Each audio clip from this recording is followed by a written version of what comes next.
દીવાથી દીવો પ્રગટાવીને આવો સાથે મળી સૌ દિવાળી મનાવીએ।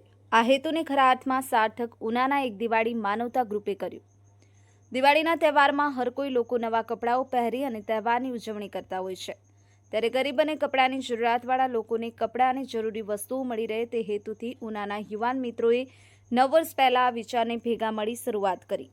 ચકલી બચાવો અભિયાનથી શરૂ થયેલા શરૂઆત હાલ ચકલીના માળા, ચકલીઓના ચણની ડીશ અને દિવાળીના દીવાનું પણ નહીં નફા નહીં નુકસાનથી વિતરણ કરે છે અને સાથે લોકો કપડાઓ આપી જાય છે। કપડાઓ નવા અને જૂના કપડાનું વિતરણ 2 દિવસ ઉના શહેર ખાતે ત્રિકોણબાગ ખાતે કરવામાં આવે છે। આ સેવાકીય કાર્ય એક દિવાળી માનવતાની આ ગ્રુપના મિત્રો એકબીજાના સાથ સહકારથી કરે છે। એક દિવાળી માનવતાની ગ્રુપ દ્વારા કપડાં, બૂટ, ચપ્પલ અને અન્ય બીજી વસ્તુઓનું પણ વિતરણ કરે છે, જેમાં લોકો આ સ્થળ સુધી લોકો નવા અને જૂના સારા કપડાઓ આપી જાય છે અને જરૂરિયાતમંદ લોકો અહીંથી જેટલા જરૂર હોય એટલા લઈ જાય છે। અહીં વોકલ ફોર લોકલ દ્વારા વિદેશી મોબાઈલ એપ્સને જાકારો આપી સ્વદેશી એપ્સ અપનાવવા, ભારતીય મેસેન્જર ઝેડોએચઓને અપનાવવાના બેનર પણ લગાડી સ્વદેશીને પ્રમોટ કર્યા છે। આહિર કાળુભાઈ, દીવ 24/7 ન્યૂઝ, ઉના।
મારું નામ આશાબેન વાઝા છે અને અહીંયા ઉના ખાતે એક માનવતા દિવાળીની શુભ અવસર ઉપર માનવતાની દિવાળી અમે ઉજવી રહ્યા છીએ।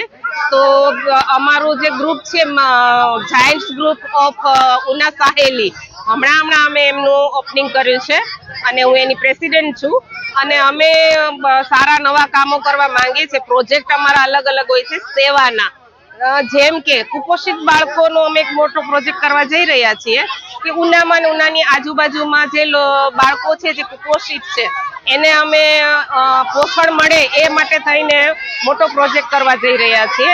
અને આમ આજે અમે અહીંયા જે સ્લમ એરિયાના ગરીબ લોકો છે તો જેના ઘરમાં વધી પડતું હોય છે હું કહીશ તો એવા આપણે જરૂરિયાત નથી પણ એ લોકો માટે ઈ દિવાળીનું કામ છે, એટલે અમે અહીંયા કપડાં છે, રમકડા છે કે મીઠાઈ છે કે એવું કંઈ પણ આ લોકોને અર્પિત કરીશું અને એની દિવાળી પણ અમારી સાથે મનાવવા કોશિશ કરીશું। ધન્યવાદ।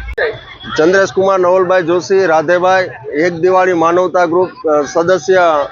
એક દિવાળી માનવતા ગ્રુપ દ્વારા ઉનાના આંગણે અમીરો અને ગરીબો વચ્ચેની દિવાળી દૂર કરવા માટે દરેક લોકો એક દિવાળી એક સમાન મનાવે એવા ઉમદા હેતુથી 9 વર્ષ પહેલા અમારા ગ્રુપના મેમ્બરોને વિચાર આવ્યો। આ વિચારને અમલવારી કરી અને ઉનાની અંદર ઉનાના તમામ સમાજના આગેવાનો, વેપારી મિત્રો અને સૌ હોદ્દેદારો, પત્રકાર મિત્રો, રાજકીય આગેવાનો તમામ લોકોને અમે એક આહ્વાન કર્યું કે ભાઈ તમારી આગળ જે ઘર વપરાશની અંદર સારા કપડાં હોય, સારું કલેક્શન, કપડાં ફાટેલા તૂટેલા અમે લેતા નથી, સારા ઇસ્ત્રી ટાઈટ કપડાં લે છે। આ કપડાનું એક માધ્યમ બનાવી અમે એક માધ્યમ બનીએ છીએ એક દિવાળી માનવતા ગ્રુપ। આ માધ્યમના દ્વારાથી ગરીબ વર્ગના લોકો પોતાના મનપસંદના કપડાં પોતાની જાતે, બાળકોના કપડાં, બહેનોના કપડાં, ભાઈઓના કપડાં, છોકરાઓના કપડાં પોતાની જાતે પોતાની ચોઈસ કરી પોતાના હાથે લઈ જવાના, જેટલા ગમે એટલા લઈ જવાના. એવી રીતના ઉમદા સેવાકીય હેતુ માનવ સેવા એ જ પ્રભુ સેવા અમારા એક દિવાળી માનવતા ગ્રુપનો લક્ષ્યાંક છે. છેલ્લા 9 વર્ષથી ઉનાના આંગણે કરીએ છીએ. 20 થી 25,000 લોકો આ કપડા વિતરણ કાર્યક્રમમાં લાભ લે છે.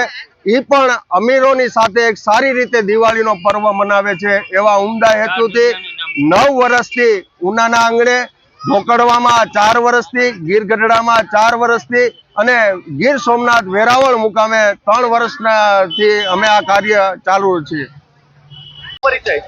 મારું નામ કમલેશ કુમાર ચંદાની છે. હું એક દિવાળી માનવતા ગ્રુપ ઉના, જે બિન રાજકીય અને જાતિના ભેદભાવ વગરનું ગ્રુપ છે, એનો એક મેમ્બર છું. કમલેશભાઈ, વાત કરવામાં આવે તો આજે એક દિવાળી માનવતાની તમે જે આયોજન કર્યું છે શેનું છે, શા કારણે છે અને કેટલા સમયથી કરી રહ્યા છો? 9 વર્ષ પહેલા અમારા મિત્ર મંડળની અંદર, અમારી બેઠકની અંદર એવા મેસેજ માર્કેટની અંદર વાયરલ થયા હતા, જેની અંદરથી અમે સૂચન લઈ અને આ વસ્તુને કઈ રીતે આપણે સોલ્વ કરીએ એ બાબતે અમે થોડો વિચાર વિમર્શ કર્યો અને વિચારતા સ્ટાર્ટિંગ કર્યું. અમે ચકલી અભિયાનથી સ્ટાર્ટિંગ કર્યું અને ચકલી અભિયાનના કીટું બનાવવાનું શરૂ કર્યું હતું. ત્યારબાદ અમે ખાલી ચકલી અભિયાન અહીંયા મંડપ કરતા એટલે વિચાર આવ્યો કે આ બી આપણે પ્લેટફોર્મ આપીએ કે જ્યાં લોકોને બિનજરૂરી વસ્તુઓ, જે લોકો યુઝ નથી કરતા એવી વસ્તુઓનું આપણે એને પ્લેટફોર્મ આપીએ, જે એ લોકો મૂકી જાય અને જેને જોવે એ અહીંયાથી લઈ જાય. એવા એક ઉદ્દેશ્યથી અમે આ સ્ટાર્ટ કર્યું હતું. 9 વર્ષના સફળતાની સાથે સાથે અત્યારે એવી પરિસ્થિતિ છે કે જૂના કપડાં બી આપી જાય છે અને લોકો નવા કપડાં બી આપી જાય છે. કેટલા સ્થળોએ આપ કાર્યક્રમ કરો છો? આ કાર્યક્રમ અમે ઉનાથી શરૂઆત કરી હતી અને છેલ્લા 4 વર્ષથી અમે ઢોકળવા અને ગીરગઢડા કરતા આવીએ છીએ. ત્યારબાદ વેરાવળ પણ અમે છેલ્લા 3 વર્ષથી આ શરૂ કરેલ છે, જ્યાં ખૂબ સારો પ્રતિસાદ છે. દિવાળીના કેટલા દિવસ પહેલા કરો છો અને કાર્યક્રમમાં અન્ય ચકલી માળા ને એનું વિતરણ કરો છો? અમે દિવાળીના એક્ઝેક્ટ 6-7 દિવસ 8 દિવસ પહેલા આ કાર્યક્રમને યોજી નાખીએ છીએ. શનિ રવિવાર અમે હંમેશા ઉનાની અંદર જ ગોઠવીએ છીએ. આ અભિયાનની સાથોસાથ અમે ચકલી બચાવો અભિયાન અંતર્ગત ન નફાના નુકસાનના ધોરણે ચકલીના માળા, ચકલી માટે ચણ માટે કુંડા, પાણીના કુંડા અને જાળી, અને આ વર્ષે અમે સાથોસાથ નાના માણસોને સ્વદેશી અપનાવ દેશ બચાવના અંતર્ગત દીવાનું નિઃશુલ્ક નહીં પણ ન નફાના નુકસાનના ધોરણે વેચાણ કરીએ છીએ. તેની અંદર અમે 2 રૂપિયાના દીવા સાથે અમે ઘીની વાટ પણ અત્યારે સાથે 2 રૂપિયામાં આપીએ છીએ.